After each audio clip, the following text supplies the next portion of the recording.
C'est un plaisir pour moi de prendre la parole ce matin au nom de Madame le recteur de l'Université du Sine Saloum El Hadji Ibrahima Niass pour d'abord vous souhaiter la bienvenue et vous remercier pour vous avoir déplacé pour prendre part à cette importante activité qui nous réunit ce matin, qui porte sur le lancement effectif des activités d'accompagnement de la première cohorte de l'incubateur d'Ekal Yakar. Alors, je voudrais à l'entame de mes propos juste faire l'historique de cet incubateur universitaire qui a été mis en place en étroite collaboration, en partenariat avec Enabel, de façon vraiment très inclusive. Et cet incubateur, comme vous le savez, dans toutes les universités, notamment notre université qui a des parcours de formation professionnalisante, a besoin de ce genre, en tout cas, d'outils pour pouvoir accompagner nos futurs diplômés dans cette conception-là d'avoir, en tout cas, une entreprise personnelle et de pouvoir aller dans le sens de l'auto-emploi. Donc, c'est une des missions, en tout cas, de l'université. Donc, cet incubateur, en partenariat avec Enabel, dénommé d'Ekal Yakar. Bon, d'Ekal Yakar, bon, si on le traduit de façon littérale, c'est un peu faire renaître l'espoir, en tout cas, chez les jeunes, de façon globale, en tout cas, les jeunes qui sont dans le Sine Saloum, mais de façon large, les jeunes sur tout le territoire national. Donc, cet incubateur se veut un espace communautaire ouvert à l'apprentissage, à l'éveil, à l'entrepreneuriat, mais en ciblant deux secteurs, l'économie verte et l'économie numérique. Et je pense que cela, il se veut une convergence de collaboration entre tous les acteurs, en tout cas de l'écosystème entrepreneurial. Alors, dans ce sens, d'Ekal Yakar a mis en œuvre un programme d'incubation qui se déploie par cohorte. Alors, ce qui fait qu'il y a eu des séances qui ont été tenues, des séances de speech, qui ont permis de présélectionner et d'arriver à une sélection définitive d'une première cohorte qui est là devant nous, qui va bénéficier en tout cas de cet accompagnement d'Ekal Yakar. Alors, le démarrage donc de ces activités nécessite qu'on puisse se regrouper au niveau de tous les acteurs de l'université, mais également inviter le principal partenaire pour pouvoir officiellement lancer ces activités-là qui sont d'une importance capitale pour les autorités de cette université. Donc l'importance se justifie.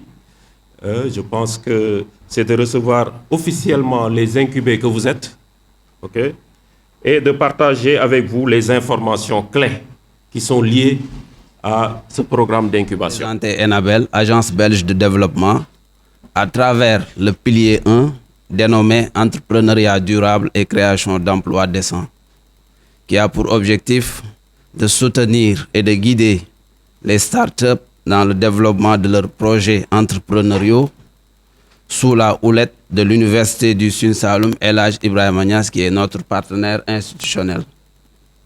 En effet, nous sommes convaincus que l'entrepreneuriat est un moteur de croissance économique et que le succès de nos incubés est crucial pour le développement de nos communautés. Sur ce, l'incubateur d'Ekal Yakar, avec son équipe dynamique, offre une gamme de services conçus pour aider les entrepreneurs à surmonter les obstacles courants rencontrés tout au long du parcours entrepreneurial parsemé d'embûches. Nous ne doutons point que cette équipe va travailler en étroite collaboration avec cette cohorte et d'autres à venir pour les aider à développer leur plan d'affaires à obtenir du financement, à accéder à des ressources essentielles et à établir des partenariats stratégiques.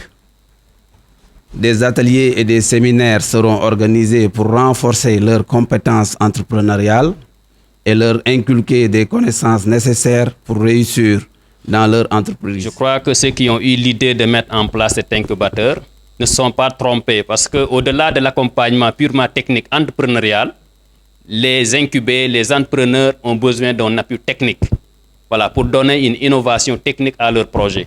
Et je crois qu'ils ont une fonction assez importante à jouer dans le processus d'accompagnement des incubés. Voilà, avoir la connexion, pouvoir imprimer, voilà, pouvoir accueillir un partenaire, discuter avec lui, entre autres. Donc l'hébergement va servir principalement à ça. Mise à disposition d'un espace coworking, un espace ouvert ou fermé, où vous pouvez venir en équipe, travailler ensemble. Voilà, ça aussi je crois c'est un aspect assez important. C'est en perspective également. Sourcing de projets, des partenaires qui veulent financer des projets sur des aspects bien précis. L'incubateur aura à disposition une base de porteurs de projets et on pourra à tout moment, pour un partenaire, lui dire voilà les types de projets que nous avons et faire la mise en relation. Un peu le sourcing. L'événementiel, organiser des événements pour pouvoir la visibilité de l'incubateur, la promotion de l'entrepreneuriat et de l'esprit entrepreneurial à l'université au niveau de la communauté. Voilà. Maintenant, quelques aspects sur les attentes voilà, vis-à-vis des incubateurs. Nous, ce que nous offrons, c'est principalement ce que je viens de présenter sur l'offre de l'incubateur. Maintenant, quelques aspects qu'on attend des incubés, suivre avec assiduité le programme d'incubation défini, mais qui sera aussi adapté, comme l'a dit Babacar tout à l'heure, en fonction des attentes des uns et des autres. Réaliser les activités inhérentes à l'évolution du projet et qui relèvent de la responsabilité de l'incubé. Parce que l'incubateur ne va pas travailler à votre place. C'est vous qui allez travailler sur votre projet. S'il y a une enquête de terrain à effectuer, c'est vous qui devez vous lever, aller faire l'enquête de terrain. Ça, ce n'est pas l'incubateur qui va faire ça, donc c'est de votre responsabilité. Effectuer des pitchs de progrès afin de permettre à l'incubateur d'évaluer l'avancement de la mise en œuvre de votre projet. Ça veut dire à un stade donné, on va vous appeler pour que vous puissiez venir pitcher, nous dire à quel stade vous êtes par rapport à votre projet et par rapport au plan qui est décliné pour vous. Ça va nous permettre véritablement de voir est-ce que vous progressez, est-ce que vous travaillez sur votre projet ou pas. L'essentiel n'est pas de dire que je suis incubé à Dekaliakar sans faire un travail qui vous permet d'évoluer, de finir l'incubation et de passer à autre chose. Communiquer en toute transparence sur toute information ou décision pouvant impacter le projet. Donc s'il y a au cours de mise en œuvre de votre projet des décisions, des événements, entre autres, qui vont impacter positivement ou négativement votre projet, vous devez en parler à l'incubateur pour que, s'il y a des dispositions à prendre, que l'incubateur puisse le faire.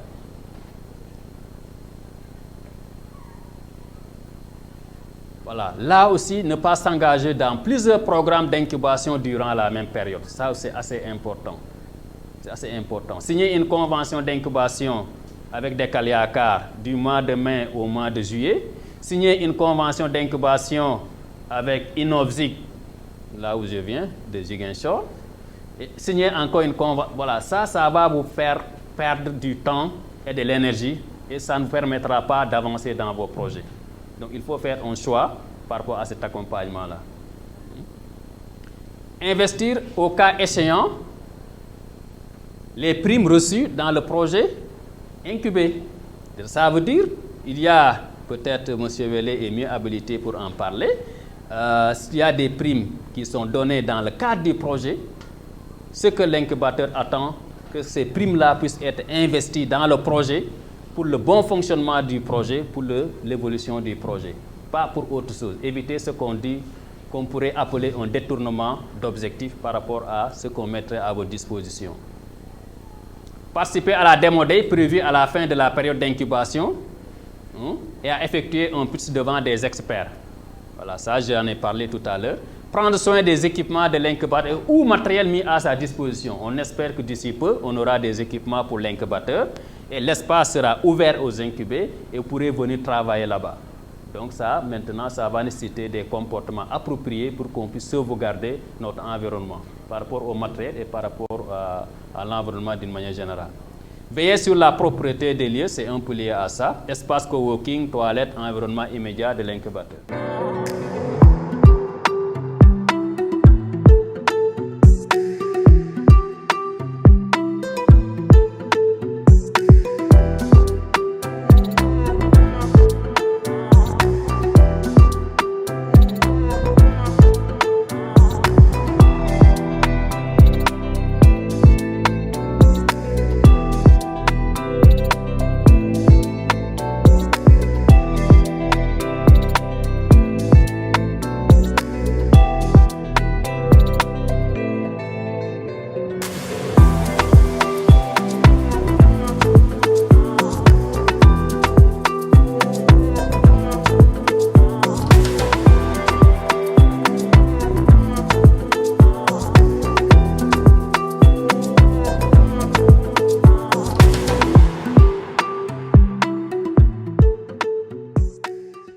Entrepreneurs qui ont été retenus dans le cadre de ce programme, encore une fois, qui est très enrichi en termes d'opportunités, d'accompagnement technique. Là, on est là pour une formation technique déjà de 2 jours, intense.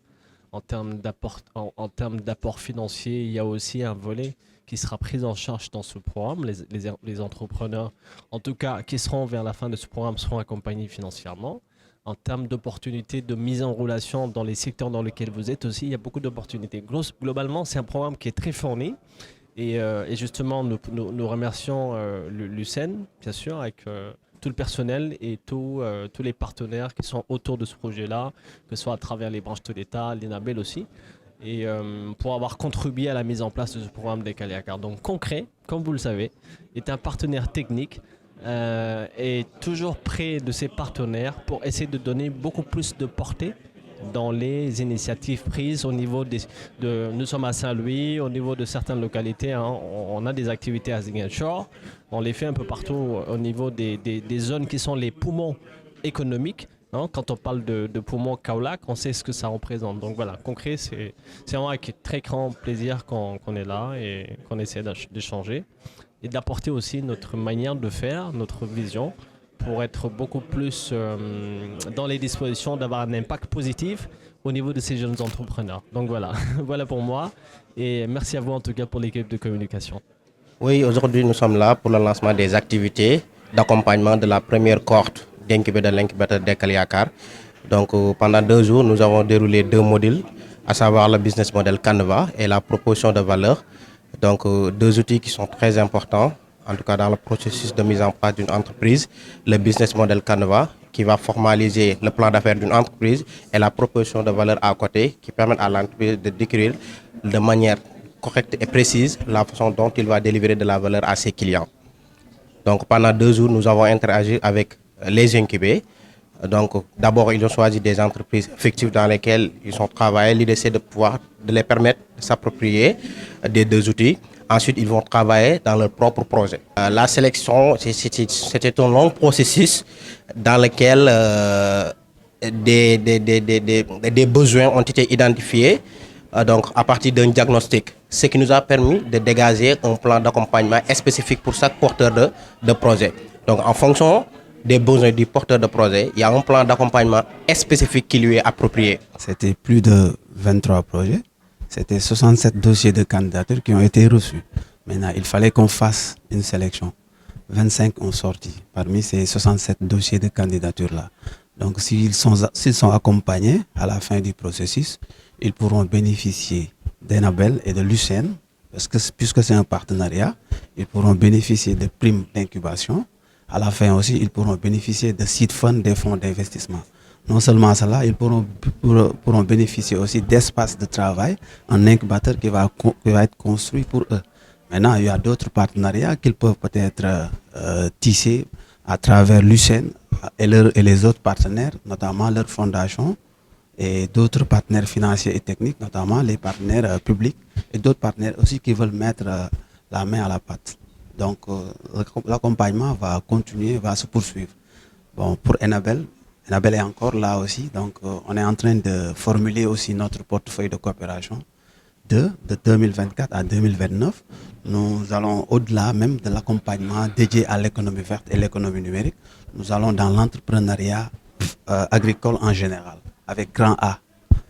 Donc la collaboration va continuer. Il y aura toujours un appui considérable, soutenu et personnalisé au profit de tous ces jeunes-là. Je suis porteur du projet Natangé qui porte sur l'investissement agricole, plus précisément l'investissement participatif. Ce qui veut dire aussi l'investissement participatif, ça veut dire permettre à tout un chacun d'investir dans l'agriculture en tant que tel, par rapport à une plateforme numérique qui sera développée, mais par rapport carrément à une application aussi, qui va permettre à tout un chacun, par rapport aux projets qui seront développés par notre structure, d'investir dans nos projets et participer à la souveraineté alimentaire du Sénégal. Carrément, la formation, c'est au-dessus de nos attentes, sincèrement parler. On est bien encadré, on est bien assisté. Les formateurs sont là, ils nous expliquent très bien les concepts. Et aussi, on essaie d'assimiler et d'avancer avec eux. Parce que j'ai un projet sur la cosmétique solide. C'est un projet qui porte sur la fabrication de produits cosmétiques solides, des produits qui respectent l'environnement, des produits biodégradables, que sont les barres de lotion, les déodorants solides, des produits cosmétiques qui peuvent être utilisés par tout le monde. De base, j'avais postulé pour un financement, mais à notre arrivée, on nous a fait savoir qu'on allait faire des formations. J'avais déjà rédigé mon projet, mais ces formations vont me permettre de le perfectionner afin de pouvoir le présenter à de potentiels investisseurs.